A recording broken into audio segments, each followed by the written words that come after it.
1641. May mga multo. Sa ilalim ng malakas na panggigipit ni Yamamoto Kyoko, ang doktor sa wakas ay nangahas na hindi na tumanggi pa. Kung ito ay naantala, hindi ito kasing simple ng dalawang sampal. Baka mawala ang buhay niya. Hindi lamang siya, ngunit kung hindi makontento si Yamamoto Kyoko, ang buong pangkat ng medikal ay itatapon sa dagat upang pakainin ang mga isda. Tiyak na magagawa ng pinakamatandang babae ng pamilyang Yamamoto ang ganoong bagay. Miss Kyoko, gagawin namin ang lahat para malaman ang dahilan sa loob ng 2 oras. Nagmamadaling bumangon ng doktor at buong lakas na umiling para maalis ang pagkahilo sa kanyang isipan. The moment just end. Aw, talagang binigyan niya siya ng sobrang saya. Si Yamamoto Kyoko ay malamig na tumingin sa doktor, pagkatapos ay tumingin sa kanyang relo, at sinabing, may natitira kang 1 oras at 55 minuto. Ang doktor biglang nagbago ang kanyang mga mata, at mabilis niyang sinabi sa kanyang mga kasamahan sa medical team. Bilasin mo at kumilos na. Tumalikod lang si Tsurui sa kanila at tumingin sa dagat. Binigyan siya ni Yamamoto Kyoko ng malamig na tingin, saka tumalikod para umalis. Masyado siyang maraming gagawin. Napakaraming bagay ang nangyari, kung hindi ito kayang hawakan ng maayos, ay wala sa mood na sumali sa piging ng kaarawan. Pinapanood si Yamamoto Kyoko na bumalik, ang mga mata ni Tsurui ay nagninangning. Ang labanan ay dapat na hindi malayo. Babalik ako, sabi ni Tsurui, at umalis muna sa madugugdeg. Nang makita ito ni Junko Juya, sumunod siya. Bumalik sa silid, umupo si Junko sa tapat ng Tsurui at sinabing, ano sa palagay mo ang bagay na ito? Tinignan ni Tsurui ang kanyang exploratory expression. Ang kanyang mga mata at isang mahinang ngiti. Sa totoo lang, tulad mo, mayroon din akong mga itim na mata. Hindi mo talaga alam. Tanong ni Jiyuyang Junko. Wala akong magawa ngayon, kaya mas mabuting matulog na lang ulit. Gaya ng sinabi ni Tsurui, inubad niya ang kanyang damit at sumiga, tinaklan ang kanyang ulo. Nakita ito ni Junko, bahagyang napakunot ang gilid ng kanyang bibig, ngunit hindi ito umibig, bagkos ay umupo sa ulo ng kabilang kama habang nakayakap ang mga tuhod. Pagkatapos ng mahabang panahon na tumahimik, bigla niyang sinabi, naghihinala ako na may mga multo sa paligid ni Kyoko Yamamoto. Nakinig si Tsurui at ibinigay ang kubrikama kay Ogan. Bakit mo nasabi ito? Hindi ka nakatulog. Hindi gaanong nagpaliwanag si Junko. Ito lang ang hula ko. Sabi, naghubad din siya ng damit at humiga sa kama. Isang mahinang hininga ang pinakawala ni Tsurui. Hindi niya alam na nanggaling si Junko, hindi alam ni Tsurui kung ano ang nangyayari nang malaman niyang may multo sa tabi ni Yamamoto Kyoko. Ngunit ang imahe ni Xiao Beiho ay lumitaw sa kanyang harapan. Hindi maipaliwanag. Totoo ba ang ginawa ni Xiao Beiho? Hindi na sumipot yung kabilang party simula nung sumakay siya sa barko, so anong ginagawa niya? Dahil nakita ito ni Junko Jiyuyang, pagkatapos sa karunungan ni Kyoko Yamamoto, imposibleng hindi pagdudahan ang mga tao sa paligid niya. Hindi dapat nasa anumang panganib si Xiao Beiho. Nakahiga sa kama, walang antok si Tsurui. Mabilis na tumakbo ang utak niya. Pagkabalik ni Yamamoto sa silid, lumakad siya sa kabinet ng alak, nagbuhos sa sarili ng isang malaking baso ng toyo sake, at pagkatapos ay ininom niya ang lahat ng sabay-sabay. Huminga siya ng 2 malalim at tumingin sa bote ng alak, puno ng nagtatagal na kahulugan ang mga mata niya. Sa likod niya, nakatayo pa rin siya, Taiichiro Yamamoto. Upang maging tumpak, ito ang stand-in. Tulad ng para sa totoong matandang Yamamoto, nakaupo pa rin siya sa isang lihim na cabin sa oras na ito. Oo, inner ghost, sabi ni Yamamoto Kyoko. Isang pagtataka ang lumitaw sa mga mata ng kapalit. Miss Kyoko, ibig mong sabihin, ang aming mga tao ay pinaghalo ng iba, sabi ni Yamamoto Kyoko. Ang stand-in ay halatang hindi kalmado gaya ng totoong Yamamoto Taiichiro, at lalo siyang nabigla. Kung gayon, ano ang dapat nating gawin? Paano malalaman ang mga multong ito? Hindi gaanong nagsalita si Yamamoto Kyoko. Sa kanyang opinyon, ang stand-in na ito ay talagang tapat. Kahit ilang salita ang sabihin sa kanya, wala itong epekto. Inaplos ng mga payat na kamay ni Yamamoto Kyoko ang kapita, at ang kanyang matingkad na pulang mga kuko ay bahagyang tinapik ang salamin. Mahirap gumawa ng inisyatiba upang mahuli ang panloob na mundo, ngunit hindi partikular na mahirap ipakita ang panloob na mundo. Nakakalito ang mga sinabi ni Yamamoto Kyoko, ngunit mula sa puntong ito, malinaw na mayroon na siyang plano sa isip. Sa oras na ito, may kumatok sa pinto. Kyoko, alam kong nasa loob ka, buksan mo ang pinto. Ito ang boses ni Yamamoto Yuki. Matapos marinig ito, nag-aalangan na sinabi ng stand-in, iwasan ko ba muna? Hindi. Yamamoto Kyoko waved his hand.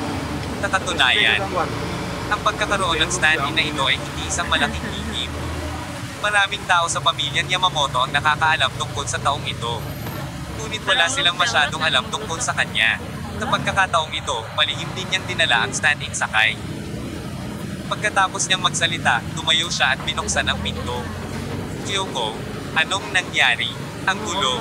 Sa sandaling pumasok si Yamamoto sa pintuan, gulo siya ng pagdududa. Malapit nang mag-birthday si Itay, at dapat maging matatag ang kapaligiran sa bangka. Alam ko kung ano ang gagawin. Malamig na sagot ni Yamamoto Kyoko. Nandito ka ba para tanungin ako? Sa oras na ito, nakita lang ni Yamamoto Yuki ang stand-in at bahagyang yumoko. Ama, nandyan ka rin. Hindi ako, narinig ng stand-in na sinabi ito ni Yamamoto Yuyo, paulit-ulit na ipinagayway ang kanyang mga kamay, at agad itong ipinaliwanag. Halang ni sir. Hindi ito ang aking ama. Agad na natigilan si Yaseng Yamamoto. Hindi ko akalain na magdadala si ate ng double sakay. Ito ay talagang isang magandang ideya. Kung lumapit ka sa akin, kung pumunta ka para tanungin ako, pagkatapos ay maaari kang umalis, mahinang sabi ni Yamamoto Kyoko. Nang makita ni Yamamoto Yaseng ang ugali ng kanyang kapatid, agad siyang nakaramdam ng inis. Sa katunayan, hindi masama ang kanyang ugali o disiplina sa sarili. Ate, laging nanginginig sa galit. Kyoko, sa palagay ko ay dapat tayong umupo ng mahinahon at mag-usap ng mabuti ngayon, sabi ni Yamamoto Yuki. Umupo si Yamamoto Kyoko, ang kanyang dalawang balingkinitang binti ay nagkapatok, ang kanyang mga palad ay nakaunat, at siya ay nag-gesture. Umupo ako, okay, mag-usap tayo. Nang makita ang ugali ng kabilang partido, mas nagalit si Yamamoto Yuki. Hindi man lang siya umupo, pero galit na sinabi. Kyoko, hindi solusyon sa problema ang ugali mo. Malapit na ang kaarawan ni Itay. At dahil dito, nangyari ang ganitong bagay sa barko.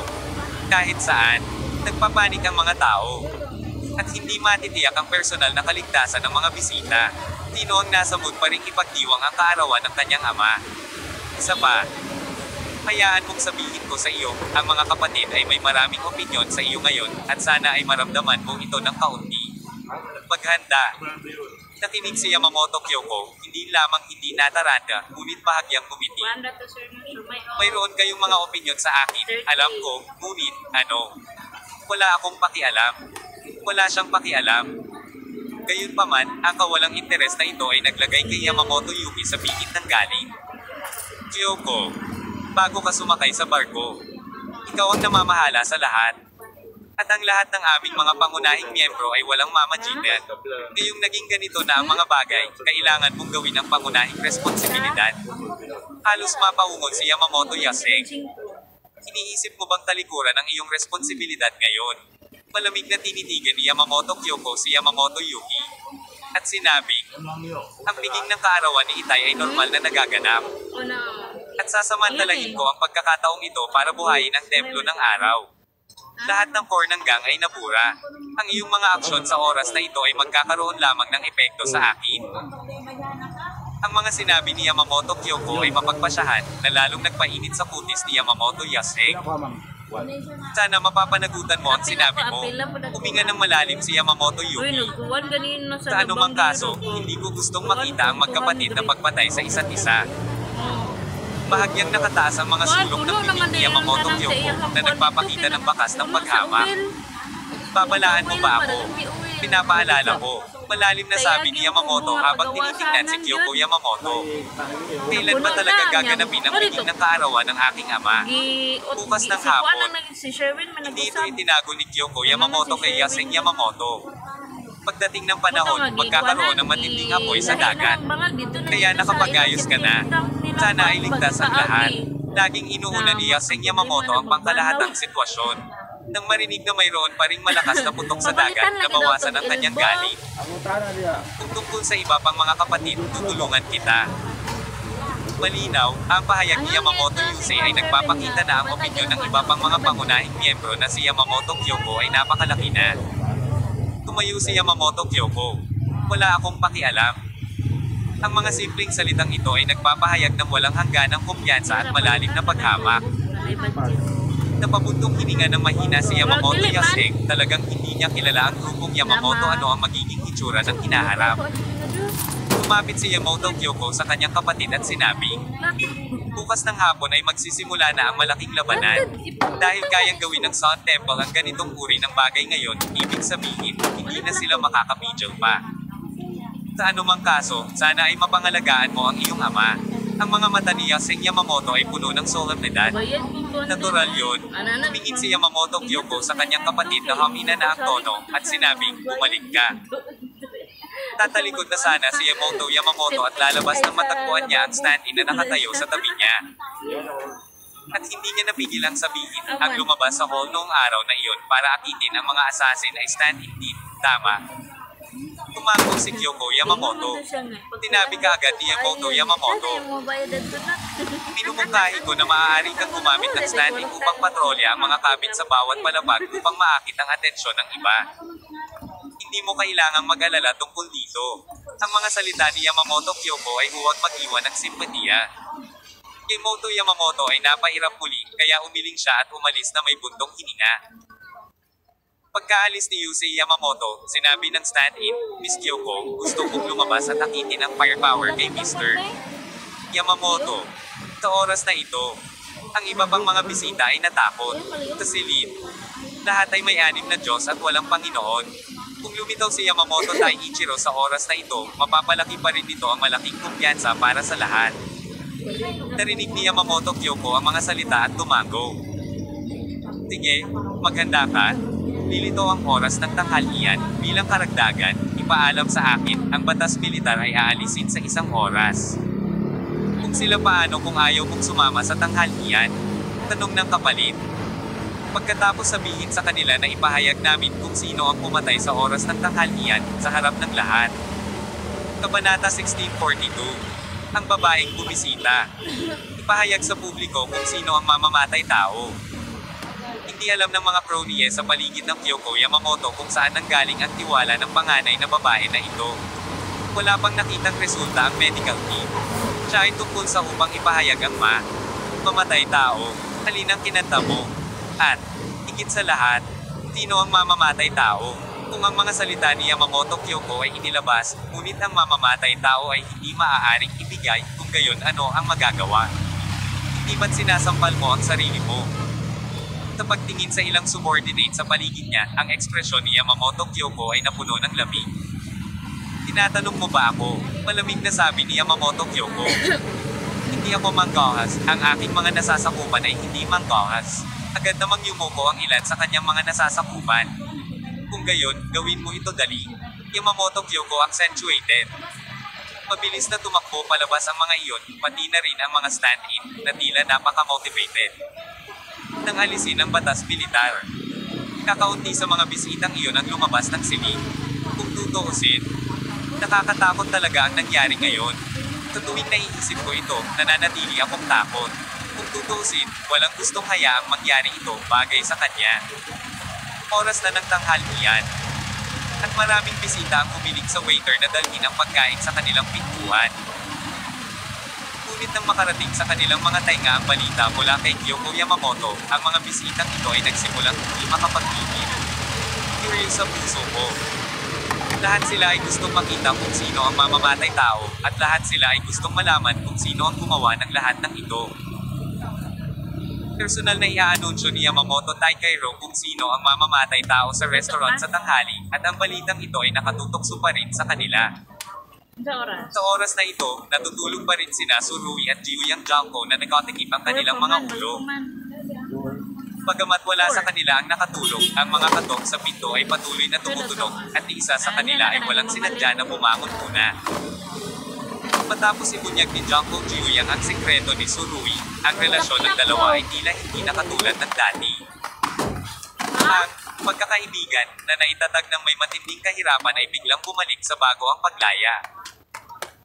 Nararamdaman din ni Junko na nag-iingat si Tsurui sa kanya, ngunit walang pakialam si Tsurui na hayaang maramdaman ito ng kabilang partido. Pagkatapos ng lahat, walang nagkakagusto sa kanilang mga kaibigan na laging puno ng hinala at pagdududa sa kanilang sarili. Hindi ka man lang gentleman. Ayaw mong buksan ang pinto pagbangon mo, sabi ni Junko. Tila mahimbing na natutulog si Tsurui at hindi umimik.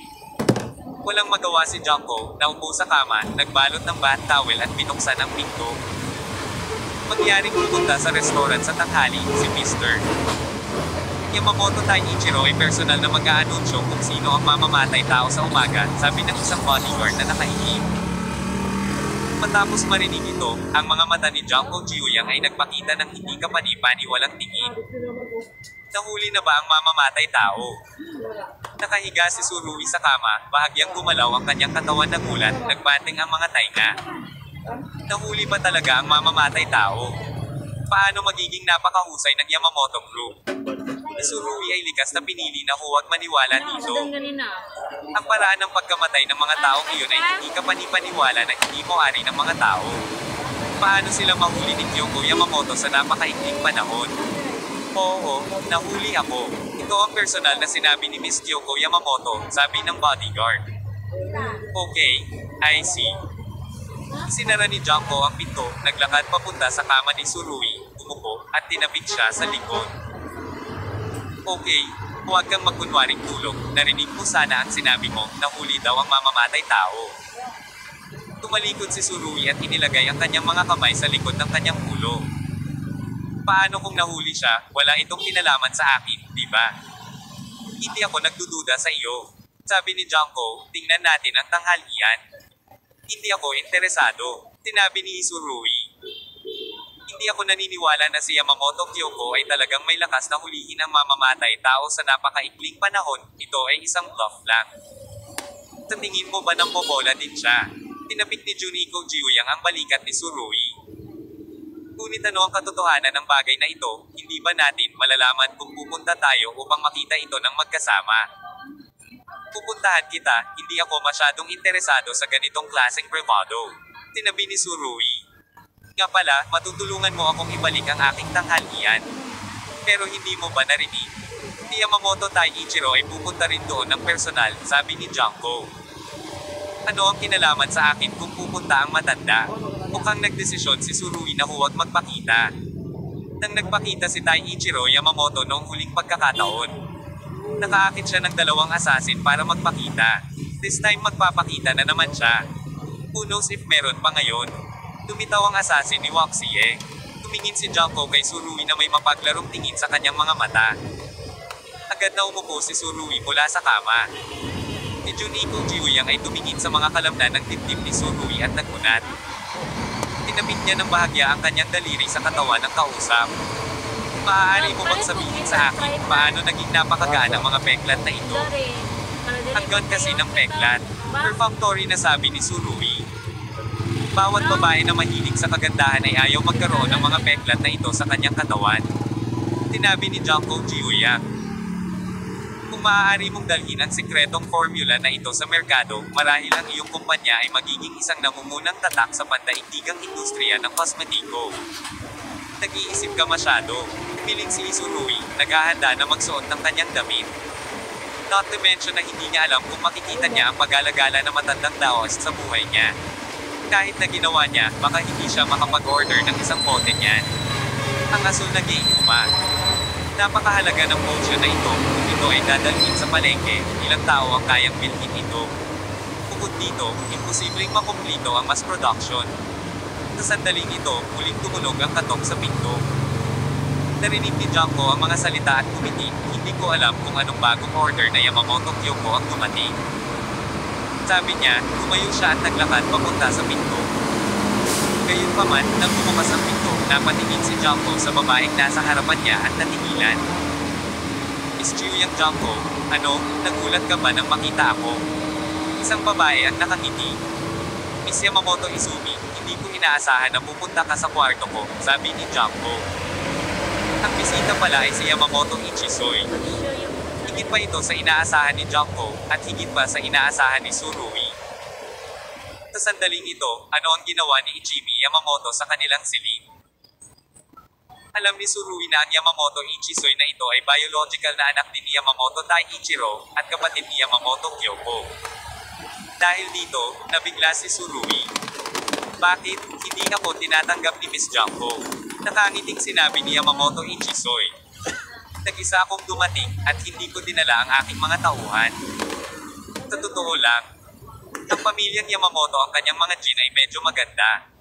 Karaniwang sila ay mga gwapong lalaki at magagandang babae. Mas matanda si Yamamoto Ichisoy. Kung siya ay isang teenager, siya ay isang napakahusay na kagandahan na hindi mas mahina kaysa kay Yamamoto Kyoko. Siyempre welcome ka. Tumenya si Junko, pasok ka. Pumasok si Yamamoto Izumi. Pagkapasok niya, nakita niya si Surui na nakaupong nakahubad sa ilalim ng kubrekama. Isang mapaglarong ngiti ang lumitaw sa mga mata ni Yamamoto Ichisoy. Tinignan niya ang katawan ni Surui, at pagkatapos ay kay Junko Jiuyang na nakabalot sa kanyang sarili ng bath towel, at sinabi, "Ang pagdating ko ay hindi nakagambala sa inyong dalawa, Yaksing, tama ba?" Sa mga oras na ito, napuno ang lupa ng mga damit na itinapon lang ni Junko. At ang pinakamalaking problema ng babaeng ito ay ang hilig niyang magtapon ng damit bago matulog. Okay. Kahit 100 bibig niya, hindi niya maipaliwanag ng malinaw. Iniisip ng mga taong hindi nakakaalam kung anong matinding labanan ang nangyari. Hindi. Masyadong maraming iniisip si Miss Ishoy. Medyo nahihiyang sabi ni Junko. Sa katunayan, isang lalaki at isang babae ang nasa iisang silid, at napakaliit ng damit nila sa oras na ito, at alam ng tanga na tiyak na may nangyari sa pagitan nila. Sa pananaw ni Yamamoto Izumi, ang lalaking ito ay nobyo ng kanyang pamangkin na si Yamamoto Saori. At itong si Junko ay matalik na kaibigan din ni Yamamoto Saori. Iyon nga, ang aking matalik na kaibigan at ang kanyang kasintahan ay magkasamang natutulog ngayon, gusto niya talagang manahimik sandali para Yamamoto Saori. Gayunpaman, hindi siya nakikialam sa kanyang sariling negosyo. Nagkusa siyang mag-abot ng kamay kay Surui at sinabi, "Mr. Chen Jinlong, ikinagagalak kitang makilala." Tinasuruyan Shenshot at nakipagkamay sa babaeng ito. Kaya lang lagi na lang kakaiba ang makipag-usap sa isang babaeng mas matanda sa akin ng 10 taon sa ganitong paraan, ngunit mas kakaiba ang magsuot ng damit sa harap niya. Hindi ko alam kung bakit pumunta dito si Miss Ishoy sa pagkakataong ito. Prangkang tanong ni Surui. Pinaliwanag ni Yamamoto Ichisoy ang kanyang intensyon. Iyon lang, sa palagay ko dapat narinig ninyong dalawa ang tungkol sa nangyari sa barko ngayon. Tumango si Surui, sinabi ni Jiyo yang Junko. Gayon din, narinig ko na nahuli ni Miss Kyoko Yamamoto ang mamamatay tao. Si Yamamoto Izumi ay nakinig at kumiti ng mapanlay. Ang pinuno ng pangkat ng medikal ay aking tao, at hindi pa sila nakakahanap ng anumang mga sagot. Paanong mahuli ang magaling kong kapatid? Sa pumatay, siya ay talagang walang awa. At agad na binuwag ang mga salita ni Kyoko Yamamoto, at ang Yamamoto Izumi na ito ay tila walang pakialam na sabihin kina Surui at Jiuyang Junko ang pagkakakilanlan ng pinuno ng pangkat ng medikal. Pagpasok pa lang niya sa silid na ito, ibinahagi niya ang malaking lihim na ito. Ano ang gusto niyang gawin? Biglang nanliit ang mga mata ni Surui, at isang sinag ng liwanag ang lumitaw mula rito. Makinig kay Miss Ishoy. Ibig sabihin, parang hindi nasisiyahan kay Yamamoto Kyoko. Ang magaling kong kapatid. Mula nang siya ay manungkulan sa pagkakataong ito. Napakabilis niyang kumuha ng kapangyarihan. Lahat ng ating mga kapatid ay pinaalis na sa pangunahing pamamahala. Sinabi mo iyan sa kasong ito, maaari ba tayong walang sama ng loob sa kanya? Pinakikita ni Yamamoto ang kanyang pagkakaibigan sa pamamagitan ng pagsasabi nito. Narinig ito ni Surui, at nagkatinginan si Junko Jiuyang, at kapwa nakita ang nakakaintriga na liwanag sa mga mata ng isa't isa. Sa totoo lang, sapat na ang layunin ni Yamamoto Ichisoy, depende ito sa pahayag ni Surui at Jiuyang Junko. Dahil sinabi yun ni Miss Ichisoy, gusto mo bang may gawin kaming masama para kay Yamamoto Kyoko kasama mo? Pangungusap ni Surui hindi pangkaraniwan ang tono, ngunit kung mararanasan mo ito ng mabuti, makakahanap ka talaga ng hint ng pang-iinis dito. Malinaw na ipinakita ng panunuya na ito ang kanyang kalungkutan. Hindi ko alam kung bakit nang marinig ni Tsurui na gusto ni Yamamoto Ichisoy na maging hindi pabor kay Yamamoto Kyoko, ang kanyang puso ay hindi komportable at siya ay medyo nataranta. Sa sandaling ito, hindi niya maiwasang isipin ang problema mula sa pananaw ni Kyoko Yamamoto. Kabanata 1643. Ang tanging downside ay pagnanasa. Totoo na pinaalis ni Kyoko Yamamoto ang lahat ng magkakapatid sa pangunahing pamamahala. Hindi lamang para sa tinatawag na pakikibaka para sa kapangyarihan at tubo. Ngunit ang mas mahalagang layunin ay upang maisama ang kasalukuyang sitwasyon ng grupong Yamamoto ng mas mahusay. May kapangyarihang labanan ang napakalaking pressure na ginawa ng templo ng araw. Gayunpaman, hindi iyon iniisip ni Yamamoto Ichisoy at ng iba pa. Sa kanilang pananaw, itinutulak sila ni Yamamoto Kyoko sa isang dead end. Ang ginawa ng maliit na kapatid na ito ay walang pagmamahal sa pamilya. Gayunpaman, hindi nila babaguhin ang kanilang mga pananaw. Kung sila ang nasa posisyon ni Yamamoto Kyoko, mas malupit at malupit pa ba sila sa kanya? Ang resulta ay napakalinaw. Gusto ni Yamamoto Kyoko na patayin ang grupong ito ng magkakapatid. Maaari siyang gumawa ng mas mahigpit na diskarte sa kanyang walang awa na puso. Kung determinado siyang maglunsad ng isang malakas na welga, kung gayon wala sa mga pangunahing miyembro ito ng pamilyang Yamamoto ang maaaring pumalit. Sa makatuwid, napakasama ng ni Tsurui nang marinig niya na si Yamamoto Ichisoy, ang kanyang sariling kapatid, ay magiging hindi pabor kay Yamamoto Kyoko. Ang Temple of the Sun ay malapit ng durugan ng mga tropa, ngunit ang mga pangunahing miyembro ng grupo ni Yamamoto ay nakikipaglaban sa infighting. Mula sa puntong ito, makikita kung gaano kasalungat si Su Xiaoxiu sa sandaling ito. Sa katunayan, mula sa kanyang pananaw, ang infighting sa grupong Yamamoto ay dapat kasing matindi hanggat maaari. Gayunpaman, nang ang pangunahing tauhan ng infighting ay si Kyoko Yamamoto, ang puso ni Tsurui ay puno ng halo-halong damdamin. Naririnig ni Junko ang panunuya sa mga salita ni Tsurui, ngunit hindi niya maintindihan kung bakit nagpakita ng ganoong emosyon si Tsurui. Hindi kaya natatawa siya sa pagkakawatak-watek ni Yamamoto. Tila hindi naintindihan ni Yamamoto Ichisoy ang kahulugan ni Tsurui, at nakangiti pa rin sinabi, Mr.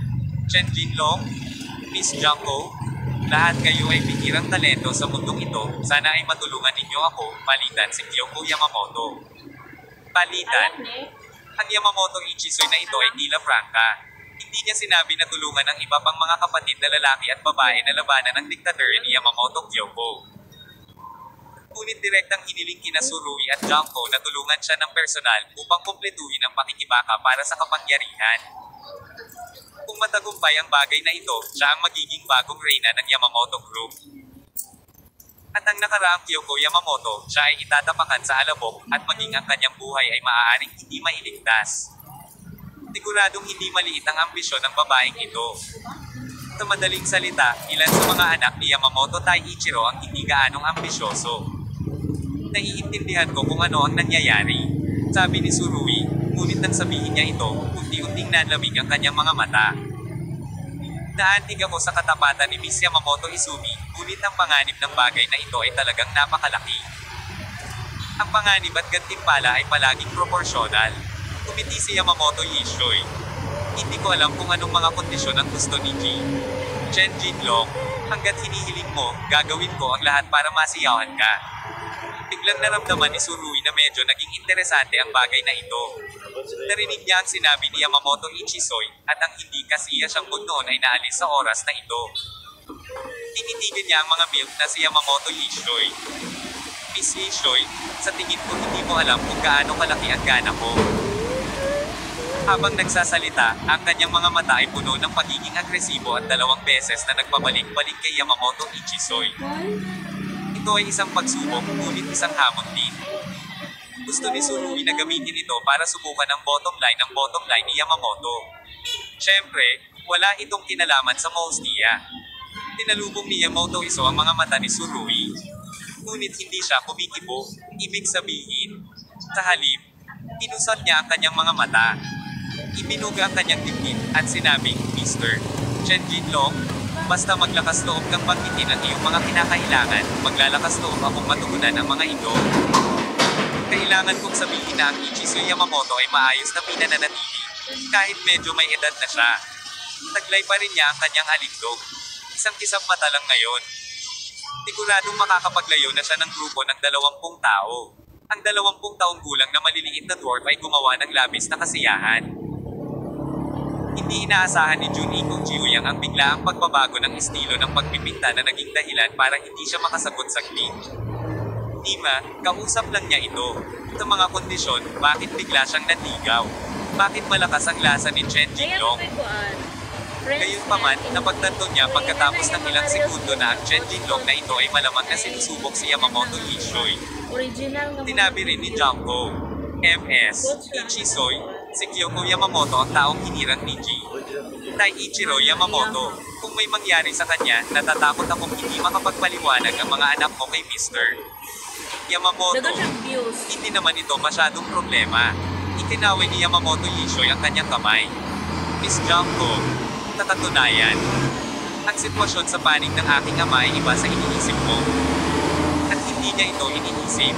Marahil ay narinig ko na siya ay palaging nagtataguyod ng kompetisyon na parang lobo. Natural selection. Survival of the fittest, tanging ang pinakamalakas ang kwalipikadong mamuna sa buong grupo ng Yamamoto. Ang pinakamalakas na namumuno sa grupong Yamamoto. Ang sulok ng bibig ni Surui ay nagdulot ng pagnising. Hindi ka ba natatakot na ito ay magdulot ng cannibalism sa mga bata? Cannibalism. Ang salita ni Surui ay ginamit ng gusto, ngunit si Yamamoto Ichisoy ay tila walang anumang malakas na damdamin. Oo, ito ay pinahihirapan sa sarili. Cannibalism, kung hindi dahil dito, itinulak ni Kyoko Yamamoto ang ating mga kapatid sa punto kung nasaan sila ngayon, bakit hindi niya nakita ang kanyang ama? Tiningnan ni Surui itong si Yamamoto Ichisoy. Talagang hindi niya alam kung ang Yamamoto Ichisoy na ito ay masyadong simple sa kanyang isipan at nagsalita ng diretso. Kung hindi siya makapaghintay na harapin si Yamamoto Kyoko, kaya hindi siya nagdalawang isip na gamitin ang kanyang sariling ki. Ginamit ang kanyang katawan upang manalo sa mga katulong. Naisip ito ni Surui, dapat na ito ang huli na kadahilanan. Bilang karagdagan, sa pamamagitan ng pahayag ng kabilang partido, nagkaroon siya ng mas malinaw na pag-unawa kay Yamamoto Taiichiro. Marahil sa mga mata ng Oriental Underworld Godfather na ito, walang pagmamahal sa pamilya, ang lahat ay nakasalalay sa kakayahang magsalita. Sa totoo lang, mula sa pananaw ng pamilya, ang diskarte ni Yamamoto Taiichiro ay cold-blooded at hindi nagsasalita tungkol sa mga damdamin. Gayunpaman, kung isa sa alang-alang ang pangkalahatang sitwasyon ng buong grupo ng Yamamoto, ang diskarte na ito ay ang pinakaangkop na pakikipagkompetensya sa mga lobo. Isang tao lamang ang maaaring matagumpay na lumabas mula sa pagkukup at maging hari ng lobo. Sa kasong ito, ang pangkat ng Yamamoto ay palaging mananatili sa ilalim ng utos ng pinakamalakas. Yamamoto Izumi ay tumingin kay Surui at Jiuyang Junko. Kaya tahasan kong sinabi sa inyong dalawa ang aking intensyon. At hindi ako nag-aalala na sasabihin ninyo kay Kyoko Yamamoto ang tungkol sa aking pagbisita, tutal na patay na niya ang grupo naming magkakapatid at hindi na kami maupo. Para patayin silang lahat, maghintay na mamatay. Nang marinig ang mga salitang ito, bahagyang kumaibot ang mga sulok ng bibig ni Surui. Tila ang sitwasyon ni Yamamoto Kumi ay mas komplikado kaysa sa naisip niya. Ang templo ng araw ay malapit nang magbubukas ng mga pintuan nito. Kung si Kyoko Yamamoto ay papalitan sa oras na ito, makakaapekto ba ito sa paghahanda ng Yamamoto team? Ang mga salita ni Surui ay napakadirekta. Hindi, upo si Yamamoto Ishoy sa tapat ng Surui. Mr. Chen Jinlong, I think you Waxy also have this saying. It is called the fight against the outside. You must first be safe. Sa pamamagitan lamang ng pag-aalaga sa itaas at ibaba ng grupong Yamamoto, maaari itong maging mas mahusay. Pagharap sa isang malakas na kalaban. Napangisi si Surui nang marinig niya ito. Kung ang mga salitang ito ay sinabi noong isang buwan, maaaring huli na. Ngunit ang piging sa kaarawan ni Taiichiro Yamamoto ay malamang. Ito ay gaganapin bukas, kung magkakaroon ng kaguluhang sibil sa panahong ito. Hindi ba ito ay isang pagkakataon para sa templo ng araw? Ang mga salita ni Yamamoto Ichisoy ay kasing ganda ng pagkanta nila. Si Susurui and Jiyang Junko were both hesitating. Yamamoto Yishoy smiled and said, "Actually, Mr. Chen Jinlong, your current identity is Saori's boyfriend. Your father-in-law Yaseng Yamamoto, my brother, also supports me. My actions, you stand up to help, that is, to support him." Upang kumbinsihin si Surui, ginawa ni Yamamoto Ichisoy ang lahat ng kanyang makakaya. Hindi niya nakita ang eksena ng severely injured assassin ni Surui sa oras na iyon, ngunit natutunan niya mula sa Yaseng Yamamoto. Narinig niya ang ilang sitwasyon sa bagay na ito, maging ito ay Surui o Junko Jiyang. Tila ay bihirang mga eksperto. Natural na gusto niyang dalhin ang mga taong ito sa ilalim ng kanyang utos. Kung tungkol sa kung anong uri ng Yaseng Yamamoto ang magiging sa oras na iyon ang wakas ay ibang usapin. Ginoo, Chen Jinlong, Miss Junko, ano sa palagay mo? Nang matapos magsalita si Yamamoto, nakangiti siyang umupo sa tabi ng kama, naghihintay sa isasagot nilang dalawa. Malaki ang pinagbago ng mentalidad ni Junko Jiyang. Namuna siya sa pagsasabing, "Actually, napakasimple ng mga kondisyon ko. Minsan ay nagkaroon ako ng nawawalang kapatid." At alam ni Kyoko Yamamoto ang tungkol sa kanyang kasalukuyang balita. "Miss Shui, kaya kong bayaran ang lahat para sa kapatid ko, naiintindihan mo ba ang ibig kong sabihin?" Yamamoto Ichisoy ay ngumiti ng may kumpiyansa, at pagkatapos ay sinabi, "Naniniwala ako na makukuha ko mula kay Kyoko Yamamoto." Lumabas sa bibig niya ang balita. Matapos marinig ito, hindi maipaliwanag na medyo hindi komportable si Surui. Gusto niyang ibagsak ang grupong Yamamoto. Ngunit ayaw niyang masaktan si Yamamoto Kyoko ng kanyang pamilya. Ito ay isang dilema sa sarili nito. Napakakaunting mga tao sa mundo ang mas nagkakasalungatan kaysa kay Surui. Ginoo, Chen Jinlong, ano ang iyong mga kondisyon? Baka sabihin mo rin, lumingon si Yamamoto Ichisoy kay Surui. "Napakasimple ng kondisyon ko, basta mabusog mo ako, mabubusog kita." Bahagyang ngumiti si Surui, tinitigan ang mga mata ni Yamamoto Ichisoy, at direktang sinabi, "Mayroon akong sapat na kumpiyansa para mahuli si Yamamoto ng buhay. Si Kyoko, ang mga bodyguard sa paligid niya, sa palagay ko, ay isang grupo ng mga hamak." Nang marinig ito, tuwang-tuwa si Ichisoy Yamamoto. "Ang galing talaga, Jinlong, magmadali at maging tiyak tungkol sa iyong mga kinakailangan." Ito ay tinatawag na Golden Dragon ng direkta. Parang mabait naman. Huling nagtaas pa ba ang mga mata ni Surui sa katawan ni Yamamoto Ichisoy? Pagkatapos ng isang bilog, sinabi niya, "Sa totoo lang, wala akong masyadong hinahabol, ang tanging pagkukulang ay pagnanasa." Kabanata 1644. Mamamatay tao. Ang tanging downside ay pagnanasa. Malabog. Tinabi ni Surui na malabog siya.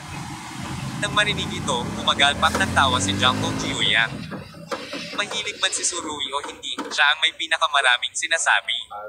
"That's a super decent gentleman who slept in the same bed with her all night at walang nangyari." Gayunpaman, sa harap ng kalahating kulang na milk na ito, talagang humiling si Surui. "Napakabigat ba ng lasa? Golden Dragon. Napakasaya ko para sa iyong paningin." Hindi sinasadya ni Yamamoto Ichisoy na magalit.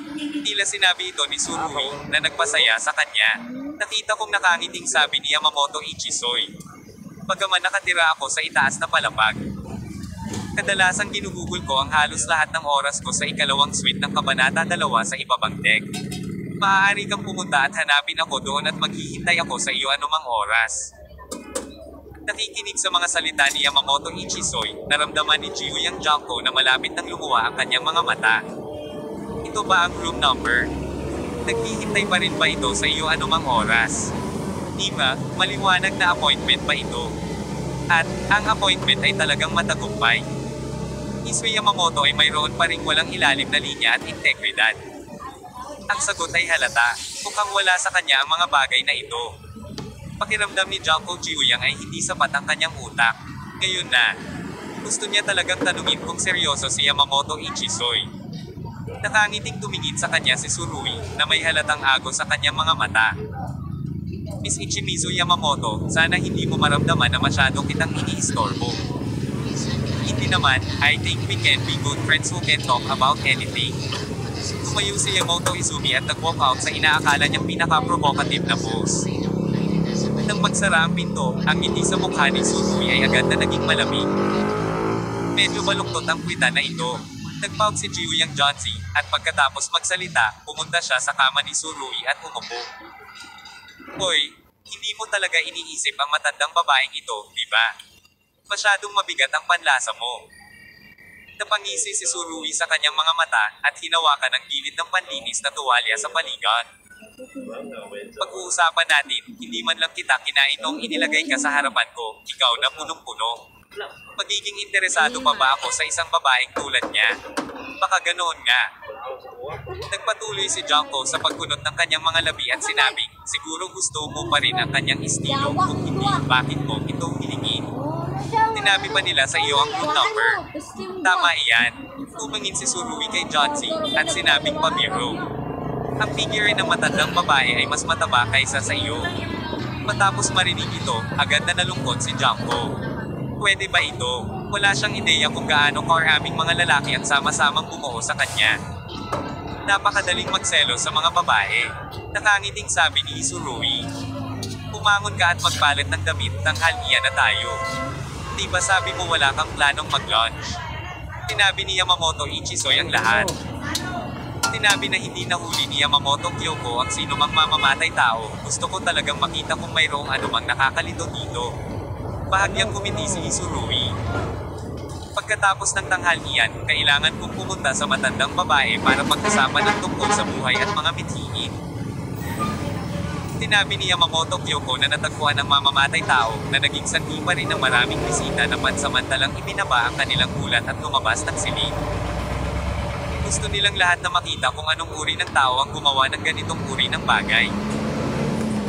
Kung may ipapakita ng grupong Yamamoto ang kanyang ulo sa publiko, tiyak na magkakaroon ito ng papel sa pagpapatatag ng militar. Nauna nang umupo sina Tsurui at Junko sa dining hall.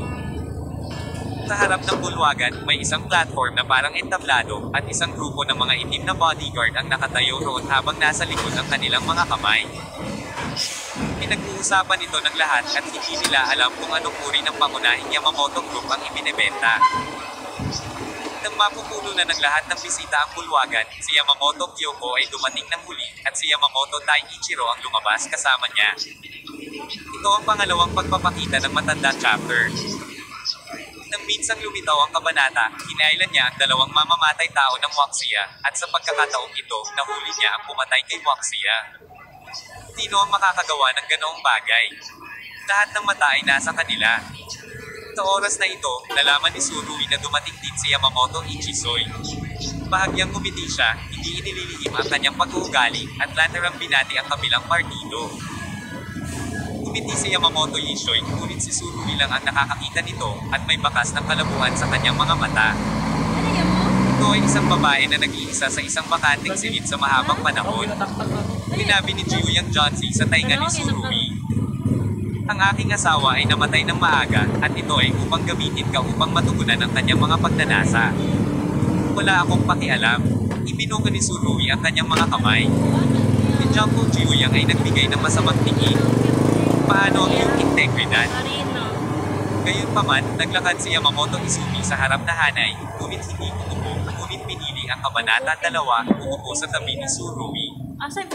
Ang walang utak na babaeng ito, sabi ni Tsurui sa kanyang puso. Ang aksyon ni Yamamoto Ichisoy ay walang alinlangan na nagtulak kay Tsurui sa harapan. Sa puntong ito, halos alam ng lahat na may malapit na relasyon sina Tsurui at Yamamoto Ichisoy. At tiyak na makikita ni Yamamoto Kyoko ang eksenang ito. Natahimik si Tsurui, hindi ba kayang makipag-usap ng pribado ang panganay na kapatid na ito? Kailangan mo bang ipaalam sa lahat na makikipagtulungan ka sa kanya? Hindi ba siya nag-aalala na mag-iingat si Kyoko Yamamoto dito? Golden Dragon, nagkita tayong muli. Nakangiting sabi ni Yamamoto Ichisoy. Tumango si Tsurui, ang kanyang ilong ay puno ng mabangong amoy ng pabango. Nagdududa ngayon si Tsurui sa kanyang mga mata na bukaw ba niya ang pagnanasa sa puso ng matandang babaeng ito. Mukhang isa talaga siyang take all for all ages, isang absolute nanny killer. Gayunpaman, ito ay tila hindi isang napakasayang bagay. Sa Sa oras na ito, lumitaw din si Yaseng Yamamoto. Hindi niya napigil ang sumimangot nang makita niya si Yamamoto Izumi at Tsurui na nakaupo sa malayo. Sa halip ay ikinaway ni Yamamoto Ichisoy ang kanyang kamay sa kanyang kapatid, at pagkatapos ay pamulong kay Tsurui. Ihintayin kita saglit sa silid, pag-usapan natin ang mahahalagang bagay. Sige, Tsurui ngumiti siya at sinabi. Habang nagsasalita, ang bahagyang nakalaylay niyang kamay ay marahang pinisil sa guya ni Yamamoto Ichisoy. Walang nakakita sa aksyon na ito. Ngunit si Yamamoto Ichisoy ay tila na kuryente sa kanyang puso. Napasulyap siya sa binata sa tabi niya na may pagkaambog yun at naging napakaganda ng kanyang kalooban. Tila ang ganitong uri ng pag-uugali ng paghuhukay ng mga paa ng pamangkin ay nagdudulot kay Yamamoto Ichisoy ng isang pakiramdam ng tagumpay. Sa oras na ito, hindi ito nakita ni Yamamoto Ichisoy na nagmamadali at ang mga mata ni Tsurui ay puno na ng mapaglarong mga mata. Nakita din ni Junko Gyuyang ang mga galaw ni Tsurui na biglang lumitaw ang mga goosebumps sa buong katawan niya. Inabot din niya at kinurot ang hita ni Tsurui. Isang purot lang ng balat, ngunit napabundok hininga si Tsurui sa sakit. Malungkot niyang tinignan si Junko, nalaman niyang tinaklo ng batang babae ang kanyang bibig at tumatawa ng buong pagmamalaki. Relaxed ang mood ng dalawa, pero sa mga oras na ito, sobrang tense na ang atmosphere sa kwarto. Kasi, naglakad na si Yamamoto Taiichiro papunta sa harap ng stage, at dahan-daang natapakan ng isang paa ang hagdan. Bago umakyat sa entablado, sinulyapan din niya ang mga tao sa ilalim ng entablado. Ilang tao ang nangahas na tingnan siya sa mata. At ang pagkakakilanlan ng amo ay hindi karaniwan. Itong mga sikat na tao na nasa silangan at nasa ibang bansa tuwing weekdays. Sa harap ni Yamamoto Taiichiro ay parang Masumering Mayoshi parang mga estudyante. Gayunpaman, ang ilang mga tao ay hindi ganito, tulad ng Tsurui, tulad ng Gyuyang Junko. Tinitigan ni Tsurui si Taiichiro Yamamoto na may umiiyak na liwanag sa kanyang mga mata.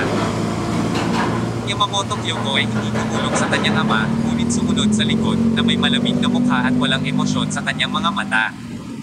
Palagi na lang siyang ganito. Tumingin si Tsurui kay Kyoko Yamamoto, ang kanyang kaliwang kamay at kanang kamay ay dahan-daang pinisil. Lahat, habang buhay kong karangalan para kay Taiichiro Yamamoto na pumunta sa aking kaarawan.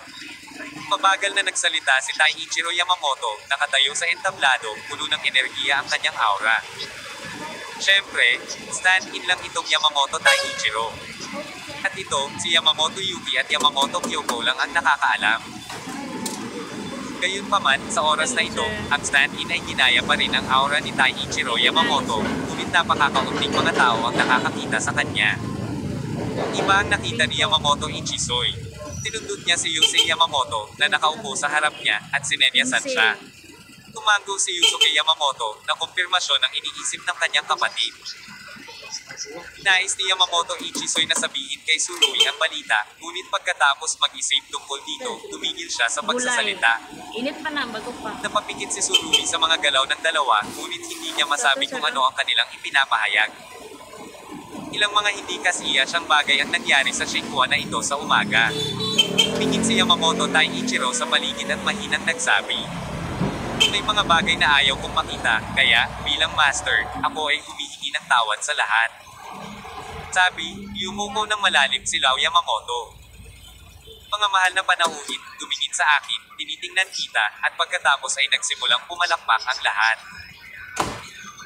Ano man ang kinalabasan ng usapin, si Taiichiro Yamamoto ay nagawang lumabas sa entablado at humingi ng paumanhin ng personal na may malakas na impetus para sa pagpapatatag ng barko. Nahuli na namin ang pumatay sa insidenteng ito, mahinang sabi ni Yamamoto Taiichiro. Talagang nahuli ang mamamatay tao. Ulalas ng isa sa ibaba. Ang mga mag-aaral ni Tsurui ay agad na nag-condense. Narinig na niya ang sinabi ni Yamamoto Ichisoy na sa pagkakataong ito. Nampobola lang si Yamamoto Kyoko at hindi man lang nahuli ang mamamatay tao. Gayunpaman, dahil ginawa ni Yamamoto Taiichiro ang kanyang pampublikong pagpapakita. Kaya kung hindi niya ibibigay ang mamamatay tao, ano ang kanyang gagamitin upang harapin ito? Kung lalagyan mo lang ng kalapati, paano mapipigilan ang galit at gulat ng lahat noon? Para sa isang masamang insidente sa barko, ang mamamatay tao ay dapat na parusahan ng gusto. Dumenya si Taiichiro Yamamoto. Isang tao, dalhin mo sa akin ang mamamatay tao. Ang boses na ito napakalakas. Hindi ito tumutugma sa kanyang edad. Gayunpaman, kakaunti ang nakapansin nito dahil ang atensyon ng lahat ay naaakit ng mga tao sa gilid.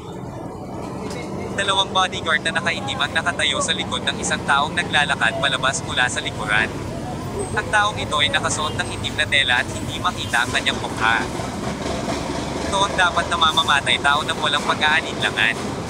Kabanata 1645. Ang sandali kapag ang itim na tela ay nabuksan. Nang makita ang itsura ng tinaguriang mamamatay tao, ang kamao ni Tsurui ay mahigpit na kubuyam at isang puso ang naangat.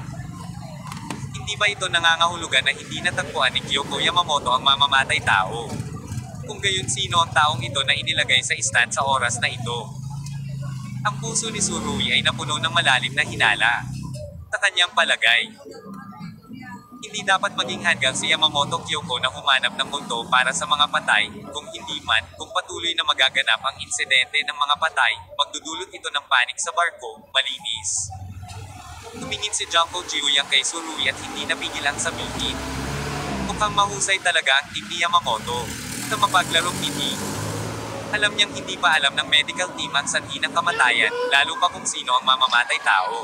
Kaya naman, labis niyang inaabangan ang panonood ni Kyoko Yamamoto na gumawa ng isang kahihiyan. Ang taong iyon ay inilagay sa entablado, ngunit ang itim na tela sa kanyang ulo ay hindi kailanman natanggal. Walang nakakaalam kung ano ang itsura nito. Ang mga mata ni Tsurui ay nakatutok sa taong iyon. Bagamat hindi niya kilala ang kanyang mukha, kung tutuusin sa kanyang katawan, dapat ay babae siya, at napaka-curved niyang babae. Simpleng maong at puting t-shirt, mataas ang umbok sa dibdib, siguradong hindi ito lalaki. Ang babaeng ito ay nasa mabuting kalagayan. Nagkomento si Juniko Jiyuyang na may bahagyang ngiti, pagkatapos ay tumingin sa sarili niyang dibdib. Mukhang mas maganda ito kaysa sa akin. Hindi sumagot si Tsurui, ang kanyang paghinga ay sadyang pinigilan sa napakababang frequency. Ang kapangyarihan ay umiikot sa buong katawan. Sa sandaling ito, si Tsurui lamang ang kanyang sarili, noon lang niya nalaman na unti-unti siyang nag-iipon ng kapangyarihan, handang humampas anumang oras. Napangiti si Yamamoto Ichisui ng mapanlit, at saka bumulong sa tainga ni Tsurui. Hindi ko talaga alam kung sino si Yamamoto Kyoko. Saan nanggaling ang scapegoat? Talaga bang scapegoat siya? Bahagyang umiling si Tsurui. Hindi talaga siya makasang-ayon sa pananaw ni Yamamoto. Tsurui, dahil alam kung anong uri ng karunungan at kasanayan mayroon si Yamamoto Kyoko, talagang imposibleng makahanap ng taong magpapaloko sa mga bisita sa oras na ito. Sa pagtingin sa taong nakatayo sa entablado na nakasuot ng itim na tela, biglang naramdaman ni Tsurui ang matinding kahihiyan sa kanyang puso. Sinansya niya na 80% ng babae ay Chinese nationality. Talagang hindi niya nakikita ang mga inchik na iniinsulto ng Yamamoto team. Tumayo si Yamamoto Taiichiro sa entablado at sinabing, lahat, ngayon dinala na sa entablado ang mamamatay tao, nasa iyo na ang desisyon kung paano parusahan ang taong ito. Patayin siya. Napatay nito ang napakarami sa atin, at dapat siyang patayin. Dapat siyang mamatay, kung hindi ito sapat para masugpo ang ating galit. Marami nang kilig sa ibaba, at talagang ayaw nilang makitang patuloy na nabubuhay ang taong nagpanik sa kanila. Siyempre, may mga tao may pag-aalinlangan tungkol dito dahil hindi sila naniniwala na kayang patayin ng isang tila ordinaryong babae ang tsunan ni Yamamoto. Ang mga taong ito ay makatwiran. Ngunit ang pagkamakatuwiran ay hindi gaanong pakinabang. Ang mga aksyon ni Yamamoto ay malinaw na nagpapatatag sa mga puso ng mga tao. Kahit na marami silang pag-aalinlangan sa kanilang mga puso, hindi nila maipahayag ng hayag ang mga pagdududa na ito, B90 mas mahigit. Inaasahan lang ni Yamamoto Kyoko na lahat ng tao ay may ganoong kaisipan, kaya wala siyang pakialam sa hinala ng ibang tao. Sa oras na ito, isang lalaking nakaitim na suit ang lumakad sa labas ng bulwagan. Nakita niya si Taiichiro Yamamoto na nakatayo sa platform mula sa malayo at may nag-aalangan na liwanag sa kanyang mga mata.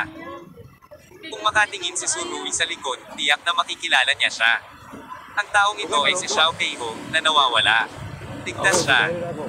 At sa pagtingin sa kanyang kasuotan, dapat ay siya rin ang gumaganap bilang bodyguard ni Yamamoto. Kaya lang, wala pa siya sa tabi ni Yamamoto Kyoko simula nang sumakay siya sa barko at hindi niya alam kung sino ang pinoprotektahan niya. Paano narito si Yamamoto? Ang mga mata ni Xiao Keiho ay nagpakita ng isang marangal na kahulugan. Naiintindihan ko, ito ay isang kapalit. May kapalit talaga si Taiichiro Yamamoto. Ito ay tiyak na hindi magandang balita. Ang dahilan kung bakit masasabi ni Xiao Keiho ay kalalabas lang niya sa tirahan ni Taiichiro Yamamoto, at iyon ang tunay na Taiichiro Yamamoto. Mula sa malayo, ang stand-in na nakatayo sa entablado ay eksaktong kapareho ng tunay na matandang Yamamoto na ginagawang imposibleng husgahan. Nakapuyong ng mahigpit ang kanyang mga kamao. Dapat ipaalam ang balitang ito at dapat malaman ni Tsurui, kung hindi, aatakihin ng Sun Temple ang maling target at magdudulot ng matinding pagkalugi. Kyoko Yamamoto. Mapanloko kang babae. Si Xiao Keiho ay napagalitan sa kaibuturan ng kanyang puso. Pagkatapos ay nagpanggap na napakalma, pumasok sa bulwagan na may malungkot na mukha, at tumayo sa likuran. Sa oras na ito, wala siyang pinagkaiba sa isang ordinaryong bodyguard. Tumingin muli si Yamamoto Taiichiro sa mga manunood, at pagkatapos ay sinabing, hayaan mo ang aking anak na si Kyoko Yamamoto na pangasiwaan ang susunod na bagay. Sumenyas siya sa lahat at pagkatapos ay naghanda na umalis ng maaga. Tumingin si Tsurui sa kanya at gusto lang umiwas ng tingin, ngunit nalaman niya may nasagasaan na isang bodyguard na nakaitim na suit. Ito ay si Xiao Keiho. Tinusubaybayan niya ang security team ni Taiichiro Yamamoto sa mga araw na ito. At bihira siyang magpakita. Gayunpaman, nagkataon na nakilala niya si Tsurui sa oras na ito, kaya dapat niyang ihatid ang ganitong uri ng balita sa kanya. Nang makitang si Xiao Keiho iyon, hindi siya pinigilan ng mga bodyguard ni Taiichiro Yamamoto. Dumiretso si Xiao Keiho sa gilid ni Taiichiro Yamamoto, ibinaba ang kanyang ulo at mahinang sinabi, Sir, ang eksena ay inayos ayon sa iyong mga tagubilin, gusto mo bang tingnan? Itong stand-in natigilan siya saglit, pagkatapos ay ibinagayway ang kanyang kamay at sinabi, huwag mong tingnan, ipaubaya mo na lang sa iyo. Matapos marinig ito, agad na napagpasyahan ni Xiao Keiho na ang taong ito ay 100% isang stand-in. Bagamat marami siyang ginaya, hanggat sinubukan ito ni Xiao Keiho, agad na inihayag ng kalaban ang kanyang mga kapintasan. Sinabi niya na ang eksena ay inayos-ayon sa mga tagubilin ng kabilang partido, ngunit sa katunayan, Yamamoto Taiichiro o ang stand-in na ito ay walang sinabing katulad. Gayunpaman, hindi alam ng stand-in kung ang totoong matandang Yamamoto ay nagsabi ng ganoong bagay. Nang makitang itinanong ni Xiao Keiho ang tanong na ito, malamang na maling tao ang tinanong niya, ngunit sa oras na ito ay hindi niya maamin na siya ay isang stand-in, kaya't si Ken only perfunctory sa nakaraan. Gayunpaman, sa ganoong kawalang interes, ang resulta ay nagiging ibang-iba. Malinaw na nakita ni Tsurui ang eksenang ito, at ang ilan sa kanyang mga alalahanin ay sa wakas ay napawi. Ayon si Xiao Keiho, hindi ko siya hinihiling na gumanap ng isang malaking papel. Ang personal na kaligtasan ay ang unang prioridad ng kabanata. Gayunpaman, sa sandaling ito, biglang namula ang mga mata ni Tsurui. Dahil nalaman niya, ang mga mata ni Xiao Keiho ay nakatingin sa kanyang direksyon. Bagamat nakasuot ng disguise si Tsurui, nakita na ni Xiao Keiho ang ganitong uri ng make-up dati, kaya nakilala niya ang kanyang mga kasama sa isang sulyap. Umaway si Xiao Keiho kay Yamamoto Taiichiro na parang nagpapalim. Gayunpaman, alam ni Tsurui na ang kilos na ito ng pagwagayway ng kanyang kamay ay talagang nakadirekta sa kanya. Agad na dumilat ang kanyang mga mata, at ang liwanag sa loob ay patuloy na umaagos. Itong Yamamoto Taiichiro ay peke. Malaki ang panganib ni Xiao Keiho na ipasa sa kanya ang balitang ito. Talagang hindi inaasahan ni Tsurui na si Kyoko Yamamoto ay talagang gagawa ng double. Hindi katakataka na naisip niya na ang boses ni Yamamoto ay medyo nagtatampo. Kung ikukumpara sa nakaraan, parang hindi gaanong madilim, kaya nangyari ito. Salamat kay Xiao Keiho sa pagpasa ng balita, kung hindi, si Tsurui at ang iba pa ay malamang na magterones na malaking pagkatalo. Tinulyapan lang ito ni Tsurui, at agad na itinoon ang atensyon sa entablado. Sa oras na ito, pagkatapos umalis ang matandang Yamamoto, ang bida sa entablado ay naging Yamamoto Kyoko. Nakasuot siya ng diamond-studded white dress na mukhang maluho at, syempre, aircon. Matapos ang isang bahagyang sulyap, pinaikit ni Yamamoto Kyoko ang kanyang mga mata. Hindi maaaring labagin ang kamahalan ng grupong Yamamoto. Ang sino mang maglakas loob na manakit ay tiyak na walang magandang wakas. Pagsisisihan ko ang mga taong ito na pumunta dito, sa mundong ito. Napakalakas na pahayag. Medyo hindi komportable si Tsurui matapos itong marinig, habang si Yamamoto Izumi, na nasa tabi niya, ay nagpakita ng mapang asar na ngiti. Nabuli na kita sa ulo mo, at wala akong nakitang ginawa mo sa templo ng araw. Sabi ni Yamamoto Ichizoy sa mahinang boses, puno ng pangungutya ang tono niya. Si Tsurui ay hindi tumingin sa kanya. Sa oras na ito, ang lahat ng kanyang atensyon ay nakatuon kay Kyoko Yamamoto. Kapag tingin sa nagdinagdig na taong ito na nakatayo sa entablado, hindi maiwasan ni Tsurui na isipin ang mga bagay na naranasan niya noon kasama si Kyoko Yamamoto. Naalala niya ang kanyang nakakabaliw na pagpipilian, ang madamdaming gabi, at ang huling walang awa na tingin sa kanyang mga mata. Naisip ito ni Tsurui, hindi niya maiwasang ibuka ang kanyang palad at nakita ang isang mahinang peklat sa kanyang palad. Sa pagkakataong iyon, gustong magpakamatay ni Kyoko Yamamoto, ngunit hinawakan ni Tsurui ang talon gamit ang kanyang palad at iniligtas ang buhay ni Kyoko Yamamoto. Naroon pa rin ang peklat, ngunit ito ay naging napakaputla. Ang ilang mga damdamin, ang ilang mga mod, ay maaaring kapareho ng peklat na ito, at unti-unting nagiging makinis at makinis sa paglipas ng panahon. Kaya lang hindi alam ni Yamamoto Kyoko kung anong klaseng mod mayroon ang isang tao sa mga oras na ito. Ang kanyang mukha ay mabagsik, at ang liwanag sa kanyang mga mata ay naging mas matalas. Ngayon, hahayaan ko ang lahat ng mga bisitang naruroon na makita kung sino ang may lakas ng loob na sakta ng aking Yamamoto team. Dahil nangahas silang patayin ang mga tao ng grupong Yamamoto. Dapat nating harapin ang paghihiganti ng grupong Yamamoto. Pagkatapos ng isang paghinto, pinalakas niya ang kanyang tono at sinabing, ang pinakamalakas na paghihiganti. Sa pagsasalita, lumapit si Yamamoto Kyoko sa babaeng may itim na tela sa kanyang ulo. At ang babaeng ito ang pangunahing tagaplano ng pangyayaring ito. Kailangan niyang tanggapin ang lahat ng responsibilidad. Sa panahon ng talumpati, iniunat ni Yamamoto Kyoko ang kanyang kamay at inilagay ito sa itim na tela. Biglang sumakit ang puso ni Tsurui sa kanyang lalamunan, at pakiramdam niya ay malapit nang tumitigil ang kanyang paghinga. Lalong nag-aalala siya na makita ang isang taong kilala niya. Namingilingi si Yamamoto Kyoko sa gilid ng bibig niya, at saka inubad ang saplot ng babae. Sa sandaling ito, biglang pumiyam ng mahigpit ang palad ni Tsurui. Hindi lang niya kilala ang lalaki sa entablado, kundi kilala niya ito.